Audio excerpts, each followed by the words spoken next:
이번 화면은 뭐 보시면 아시겠지만은 밀폐구역이 있습니다. 밀폐구역 탱크에서 작업을 하시는 분이 있고, 그리고 밖에는 저렇게 배풍기, 배기회, 어찌 보면 국소배기 장치가 될 수 있겠죠. 저 국소배기 장치가 설치가 되어 있는데, 이게 누가 지나가다가 저것을 건드렸는가 봐요. 그래서 그 국소배기 장치가 제 기능을 못합니다. 즉 전원이 코드가 빠지고, 국소배기 장치, 즉 쉽게 말해서 환기를 시켜줄 수 있는, 또는 공기를 순환시켜 줄 수 있는 그 장치가 결국은 제 기능을 못하고 있습니다. 그러다 보니까 그 밀폐 공간에서 작업하시는 분이 결국은 질식의 어떤 그런 질식사할 수 있는 그런 사고의 요인입니다. 문제는 어떻게 구성되냐면은, 이러한 그 안에서 작업을 하고 있는 작업자가 이렇게 질식에 이르기까지 이 위험 요인은 무엇이냐, 그 내용을 세 가지 정도 그렇게 써라는 거죠. 그리고 거기에 대한 대책도 마찬가지 한 세 가지입니다. 그렇다면 우리는 이거 보면은 또 상식적인 부분으로 넘어갈 수밖에 없어요.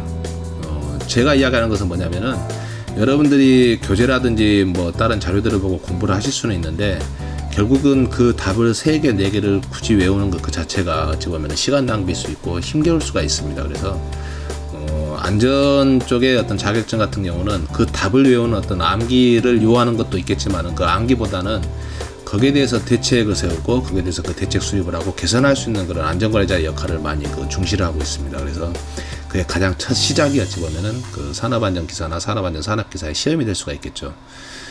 이것도 마찬가지로 작업형 같은 경우는 결국 위험을 찾고 그 위험에 대한 대책을 세우는 것을 요하는 문제들이 많습니다. 그것만 알아도 뭐 거의 절반은 먹고 들어가죠.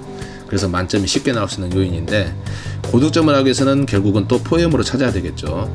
상식적으로 또 들어가 봅시다. 자, 만약에 저라면은, 만약에 여러분들이라면 어떻게 할 것인가. 저 같으면 이렇게 할 것 같아요. 여기에 대한 위험 요인을 먼저 찾아봅시다. 맨으로. 인적인 요인은 무엇일까? 결국은 뭐 사람의 쪽에 건드려서 저 배기원이 결국 제 기능을 못한 거죠. 그래서 그 앞에 사람이 저것을 작업을 하고 있다라는 그 안내 표지판을 붙이는 것도 괜찮고, 그 밀폐 공간에 작업 중이라는, 그리고 저기 그 국소배기 장치가 제대로 가동이 될 수 있도록, 계속 유지가 될 수 있도록 거기에 사람이 어떤 간섭이 되지 않도록, 또는 다른 어떤 이동하는 차량이라든지 다른 것에 대해서 간섭이 되지 않도록, 그게 뭐 울타리를 쳐놔도 그게 좋겠죠.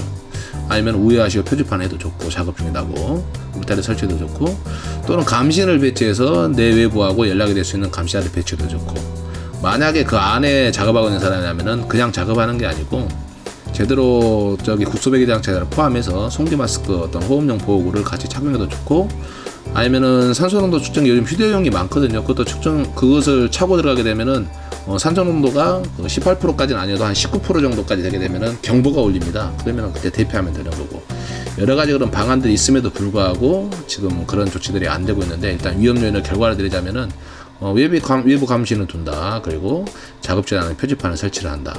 그리고 국소배기 장치가 제대로 기능할 수 있도록 간섭이 없도록 울타리를 설치한다.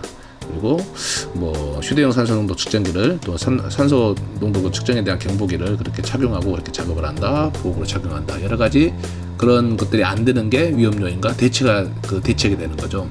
자, 포엠으로 찾게 되면은 4가지가 아니라 8가지, 10가지 굉장히 많이 나옵니다. 이상 돌순파파였습니다.